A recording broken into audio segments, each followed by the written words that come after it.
नमस्कार। एफिडेविट पर आप देख रहे हैं देश दुनिया का हाल। मैं हूं रिमशा। उत्तर प्रदेश के जनपद हापुड़ में पुलिस को एक बड़ी कामयाबी मिली है। 31 जनवरी को पिलखुआ इलाके में दिल्ली के एक व्यापारी ने दिन दहाड़े हुई 64 लाख रुपए की लूट का पुलिस ने अंततः खुलासा कर दिया।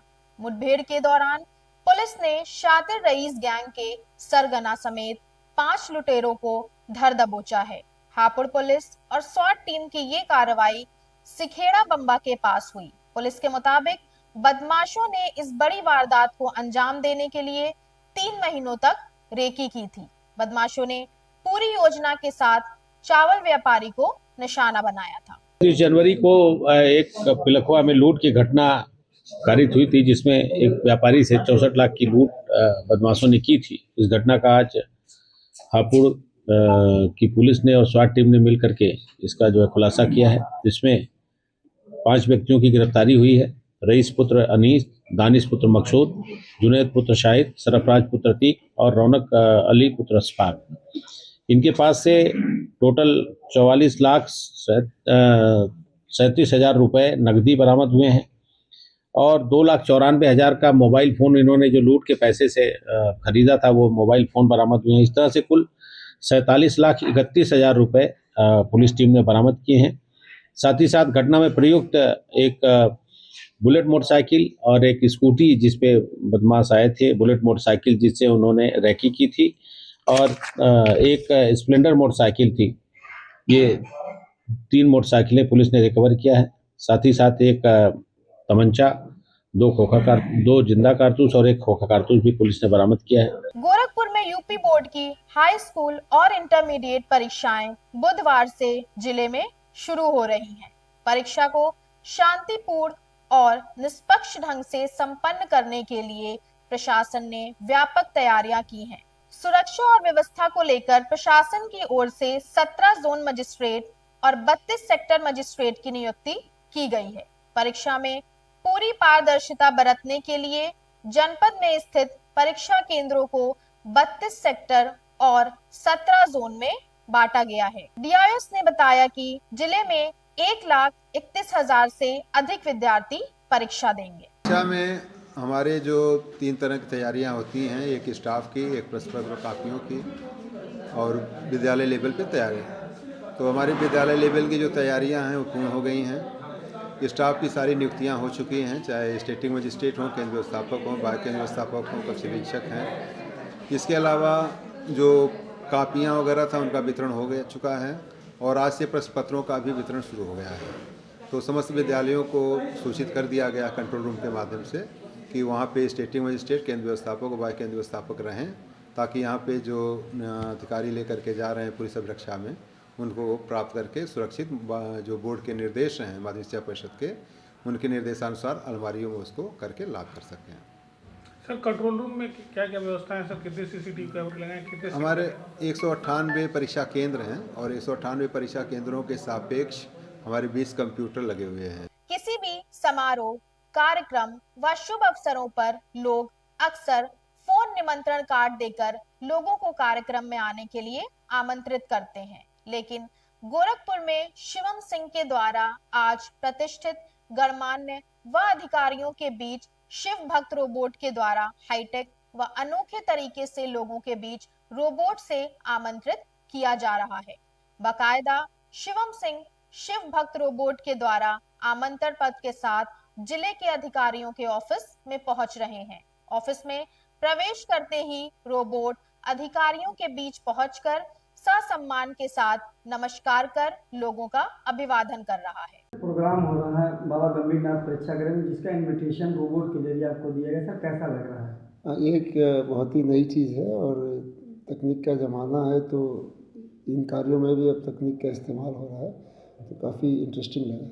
सर, लगता है सर इस तकनीक को और किसी चीज़ में भी इस्तेमाल करना चाहिए, सुरक्षा या इन चीज़ों से हो रहा है, ऑलरेडी इस्तेमाल हो रहा है। ये तो एक नॉवेल्टी है, इन्विटेशन कार्ड देना, बाकी इनका जो मूल उपयोग है और बहुत सारी जगहों पे हो रहा है, सिक्योरिटी के लिए हो रहा है, सेफ्टी के लिए हो रहा है।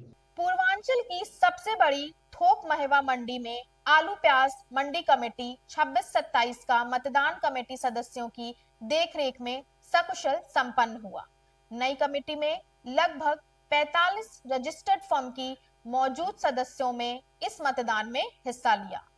नई कमेटी में अध्यक्ष नबी मोहम्मद, महामंत्री आसिफ, उपाध्यक्ष मुकेश कुमार सहित 8 पदों पर प्रतिनिधियों का चयन किया गया। बता दें कि मौजूदा समय में महेवा मंडी में 60 से 65 फर्म आलू प्याज विक्रेता के रूप में रजिस्टर्ड हैं, लेकिन लंबे अरसे से आलू प्याज के व्यापारियों की समस्याओं का समाधान न होने की वजह से कुछ व्यापारियों में रजिस्टर्ड फर्म के सदस्यों को जोड़कर नई कमेटी का गठन किया गया है। ताली बजाइए।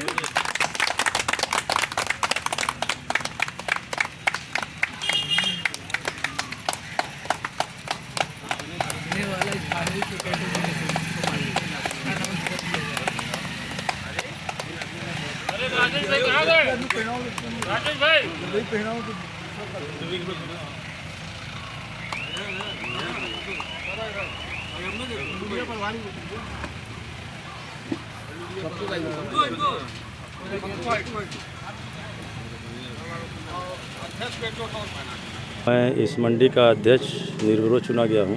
क्या प्राथमिकताएं आपकी होगी अध्यक्ष चुनने के लिए? हमारी प्राथमिकता यही होगी कि जो मंडी की समस्या होगी उसको हम अधिकारियों द्वारा मिलकर समस्या का समाधान कराएंगे और जो व्यापारियों के हित में अच्छा कार्य होगा उसको करेंगे। अध्यक्ष जी, लगातार जो मंडी है वो गंदगी से परेशान रहता है। आप लोग सालों से इसकी आवाज़ उठा रहे हैं लेकिन समस्या का समाधान नहीं होता। इसीलिए इस कमेटी का गठन आज किया गया है कि जो समस्या मंडी में होगी वो अधिकारियों से मिलकर उसका समस्या समाधान कराएंगे और अच्छी सुचारू व्यवस्था सही होने की उम्मीद करते हैं। और सबसे मूल यहाँ असुविधा मंडी के अंदर परेशानी सबसे बड़ी ये है कि यहाँ की व्यवस्थाएं जो हैं बिल्कुल ध्वस्त हैं। सफाई के नाम पे और गंदगी के नाम पे, प्याव के नाम पे सब चीज़ें जो हैं बिल्कुल ध्वस्त हैं। इन सब चीज़ों को देखते हुए एक नई कमेटी का गठन किया गया सबकी सर्वसहमति से कि इन सब चीज़ों को व्यापारी हित में और जनहित के लिए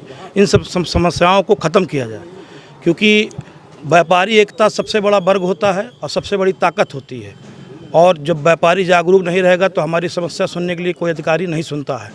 इसलिए हम लोगों ने एक गठन का बनाया और संगठन को मजबूत बना करके व्यापारी हित के लिए लड़ाई लड़ेंगे। जो भी समस्याएं मंडी की होंगी सबको अधिकारियों के पास जा करके सब निस्तारण करवाएंगे। आगामी पर्व और त्योहार के दृष्टिगत जनपद में फूड विभाग की टीम को शासन के निर्देश के क्रम में सक्रिय किया गया है। बता दें कि होली और रमजान के पर्व में बड़ी संख्या में बाहर से खाद्य पदार्थों की पूर्ति शहर में होती है।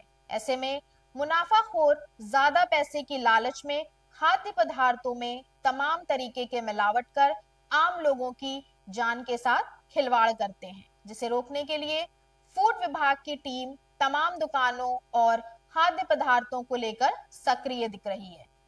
इस संबंध में मीडिया कर्मियों से बात करते हुए खाद्य विभाग के सहायक आयुक्त खाद्य सुधीर कुमार सिंह ने बताया। देखिए, जो है शासन के निर्देश पर, जिलाधिकारी महोदय के आदेश पे ये जब त्योहार निकट आता है तो निश्चित रूप से जो टीमें हैं वो अपना रात दिन कार्रवाई करती हैं। और इस बार भी जैसे निर्देश प्राप्त होंगे विशेष टीमें गठन करके अभियान चलाया जाएगा। खास करके जो दुग्ध पदार्थ है जैसे खोया, पनीर, दूध, मिठाइयाँ, इन पे विशेष कार्रवाई की जाएगी और यह सुनिश्चित किया जाएगा कि किसी तरीके की मिलावटी खाद्य पदार्थ जनता तक न पहुंचे। देखा जाए तो होली में सर मिलावट खोए में ज़्यादा पाया जाता है, तो आम जनता कैसे चेक कर सकती है कि ये असली है कि नकली है? हाँ, देखिए, त्योहारों के दौरान मिलावट काफ़ी बढ़ जाती है और इसको आप बहुत आसानी से चीज़ों को पकड़ सकते हैं। जैसे खोया है, इसको आप अगर ज़ुबान पे रखें और अगर ज़ुबान में किसी तरीके की, जैसे वो ज़ुबान चिपकती है, अगर वैसा महसूस हो या कुछ कसैलापन महसूस हो, तो इसका मतलब वो खोया मिलावटी है। जो खोया शुद्ध होता है वो ज़ुबान पे गल जाता है और मीठा हल्का-सा लगता है। इसके साथ-साथ आप हाथ से रगड़ के देखेंगे और उससे तेल जैसी चीज़ बाहर आए, तो इसका मतलब वो मिलावटी है। इसी तरीके से दूध का भी है, दूध भी आप चख के और इसके साथ-साथ छोटे-मोटे परीक्षणों से, जैसे कि आप किसी चिकने बर्तन से अगर उस पे बूँद रखें, अगर वो लुढ़कती हुई चली जाए तो इसका मतलब पानी या अन्य चीज़ें हो सकती हैं। अब मुझे दीजिए इजाजत। आज के लिए बस इतना ही। देखते रहिए एफिडेविट। धन्यवाद।